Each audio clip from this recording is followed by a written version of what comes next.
So let's take a look at the hand region. Now I've highlighted 3 edges on the top and 3 edges on the bottom of this limb that we have representing the arm here. And I'm going to use the same technique as we did on the toes and split these to create the 3 digits of the fingers. This edge here and its corresponding edge here will make up the sides of the fingers. So with those edges selected, I've gone ahead and used the transform tool set to local axis, and I'm going to extrude some geometry out to represent the base of these fingers. So I'll hit commit extrude and I'll drag out these edges to form the base of our fingers. I've intentionally left these edges because we'll fill those in later. Next, I'll take the split rings tool and I'll create an extra piece of geometry roughly here in the wrist.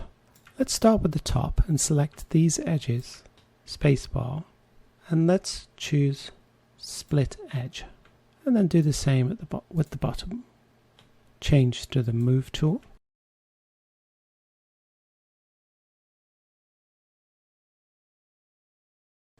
Before we move on, I'm going to select this ring of edges here, transform to local, and I'm going to use this just to squeeze these down a little bit to give us a bit more of a flatter shape to work with. And I'll continue and just open up these as well.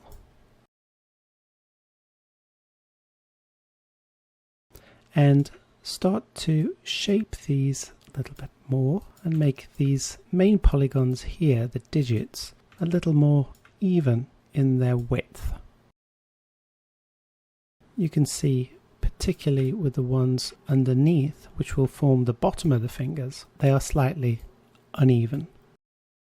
So we're just lining up the polygons here to eventually become parts of the fingers. Now what I'll do now is I will create some triangles here to form the webbing as we did before. So I'll change the tool over to the add and split tool, and I will select this point and just connect those 2 points there to form a triangle for the webbing of the fingers. And I'll also do the same for the underneath here. Let's go back to the move tool now with points selected, and I'm going to start to flatten these out. Use the edge tool as well.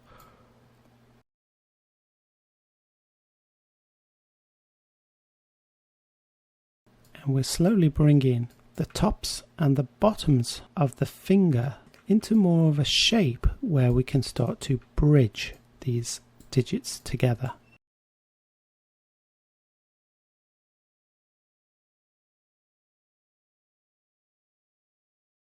So now I'll use the quads tool set to direct, and I'm just going to bridge these polys so we can see the digits of the fingers a little more clearly.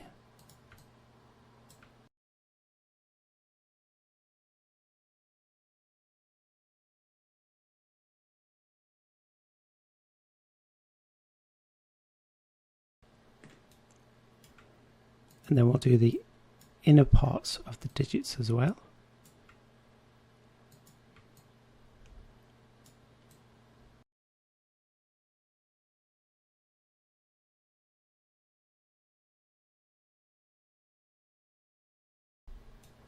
And we can see that we've got this very low polygon block out of where these fingers will go. So obviously we need to shape these a lot more now and give them a little bit more form as to how they look in the reference.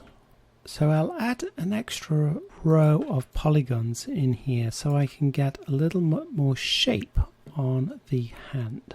Let's change to the move tool with edges selected here, and I'm just going to push down on some of these and form more of a hand shape on here.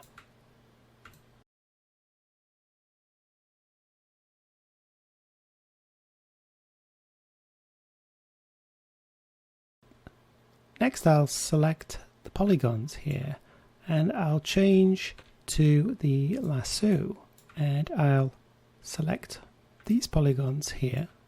I'll just contract that by 1 just to select these ones. I will transform. Let's go to local, and with shift down I'm going to slide the pivot mainly to where the wrist is here. So I'm going to move the hand down here to a more rested position where it's hanging from the arm and more relaxed pose there. So continuing on, I'll choose move points, move edges, and I'll just increase the width of these outer fingers just to keep the volume.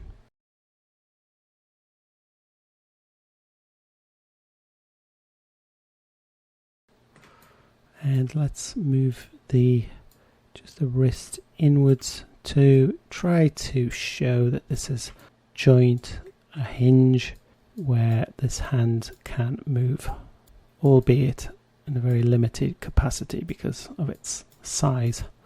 Now I've just chosen to do 3 digits on here. The reference does show multiple fingers on this hand, but I'm going to use a little bit of artist discretion on this part.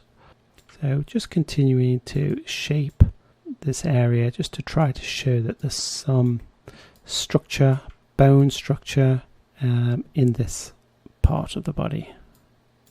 And we can go over to polygon mode here and just move these fingers in a slightly different way just to give them a little bit more life, just so they're not all next to each other side by side.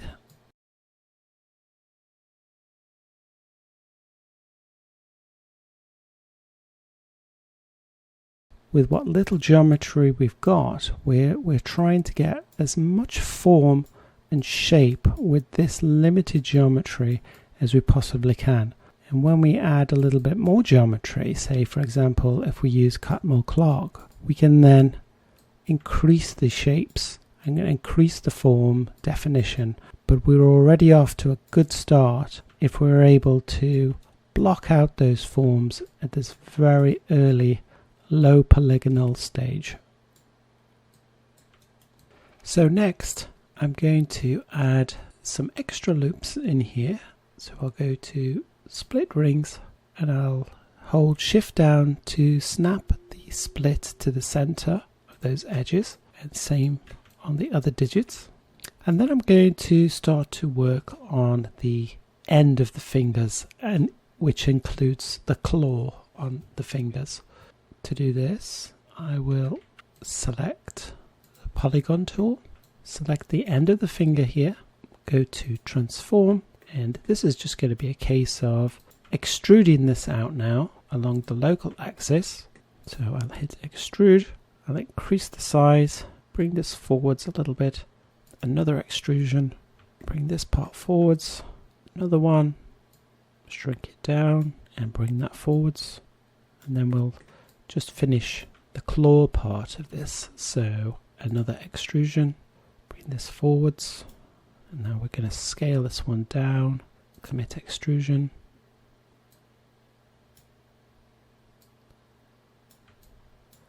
let's go over to the side view here and just start to turn this in the other direction here, push this polygon down to start that bend in the claw.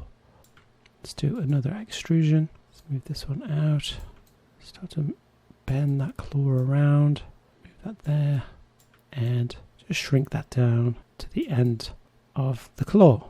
So there's first digit done, and now I'm just going to repeat this process now for the other 2 digits.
So now with those 3 digits done, I can just go ahead now and just change the shapes of them and bend them a little bit more so they look a little bit more relaxed. So I'll go over to select. I can select that end polygon and just expand to include as much of the area that I need to use in this next transformation. Hold shift to move the pivot center, and then I can just use this ring here just to bend and position. Go over to my edges, double click to select the edge ring. We could put a little bit more of a bend in this digit here. So we can refine these once we add a little bit more geometry later down the line. So we can see that these are very straight at the moment. So let's do the same thing on here.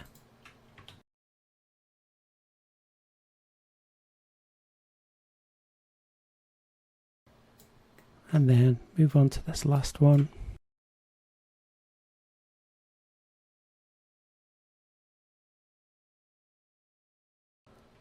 And what I will do on this one is I'll just raise it a little bit higher than the other ones as well. So I'll go back to the polygon tool here. Let's make sure I get that. It's the one right on the end, and then I can choose the expand, which will just select all those polygons. So let's keep going right until the end there. Transform. Just move this one up just a little bit more. Let's contract now.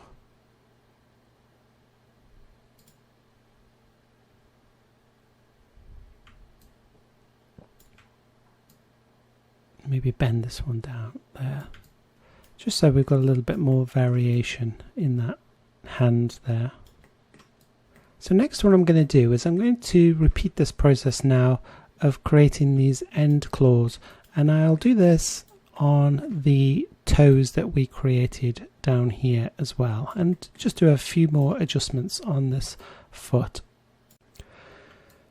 So I've gone ahead here and just reduced the size of these toes a little bit by pushing these 2 polygons here and here and here inwards a little bit more, and just sliding these edges on each of the toes just to even them up. The reason for this is because when we created our fingers here, we created these large nodules on the ends of the fingers, and I want to do the same on the toes. So I don't want them to be too long because I'm going to have to extrude out of here again. So I've just pushed these polygons back to shorten the width to compensate for these claws that we're going to create. Before I do that, I'm going to place an extra piece of geometry in on this foot as well. So I've gone ahead and selected all of the edges around the bottom of the foot here, and I'm going to hit the space bar and I'm going to choose bevel and use this widget here to increase the size of that bevel, which rounds out this part of the foot all the way around here. Let's say OK to that. And the color of our mesh has changed. It's not a problem. It's just by default it changes its color when new geometry is added on there. So if that happens, it's nothing to worry about. So now what I've got is this new row of polygons around the foot, which will help me just to shape this foot a little bit more. So let's go over to points and use the move tool, or slide edges tool rather, and just let's move these up a little bit more around here. And again, we can slide these across, which will round out these large toes even more and give them a little bit more definition.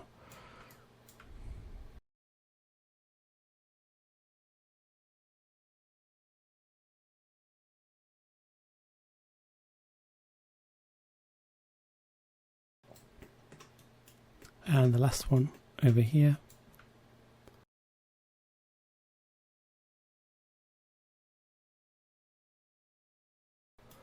Okay, so now I've got that extra geometry around there, which has helped to round the toes out, and it's also given me 4 polygons this time to work with to create those claw areas as well.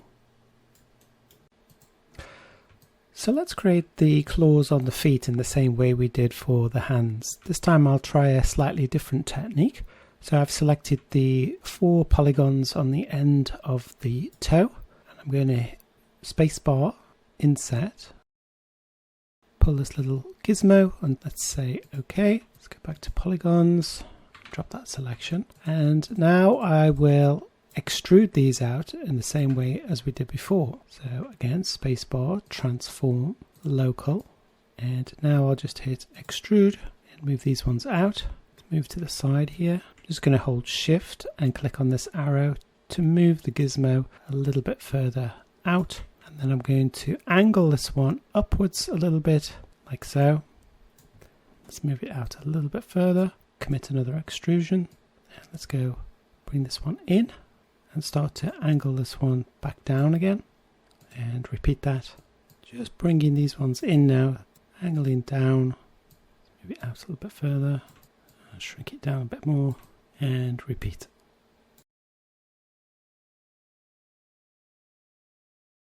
I'm going to just stretch the end so it evens those out at the end, and let's just do one more. Move that one out and really pinch this one inwards. Okay, so there's our first one done. We need to just refine it a little bit, but that's okay for now. Let's just repeat the process now on the other toes.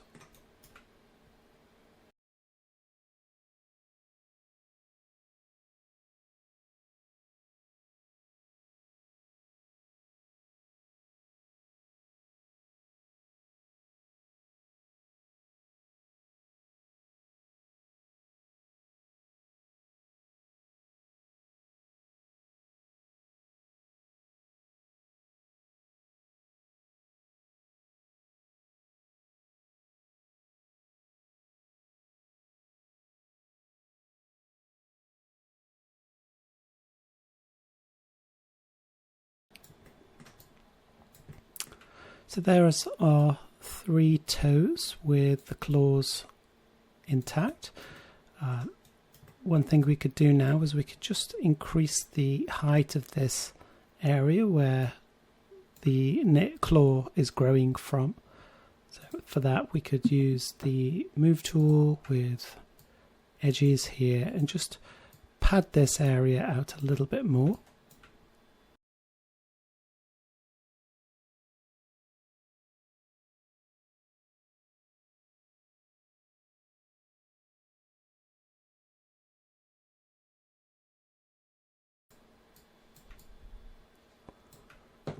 Change over to points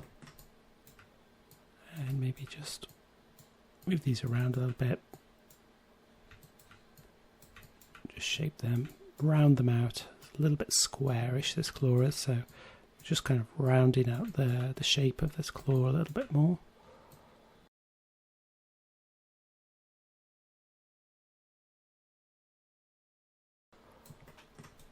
Same on this side. This one's needs a little bit more work than the others.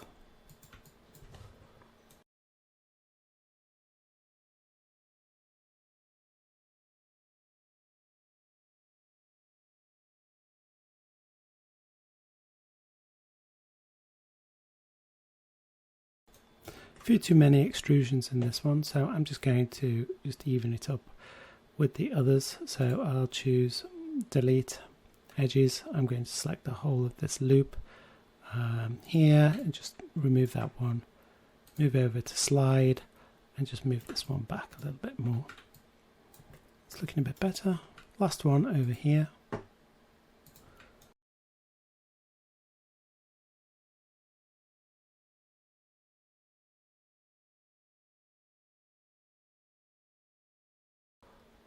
Like so, and there we have the final foot, and final hand shapes. In the next video, we'll look at mirroring the object and changing the proportions. See you next time.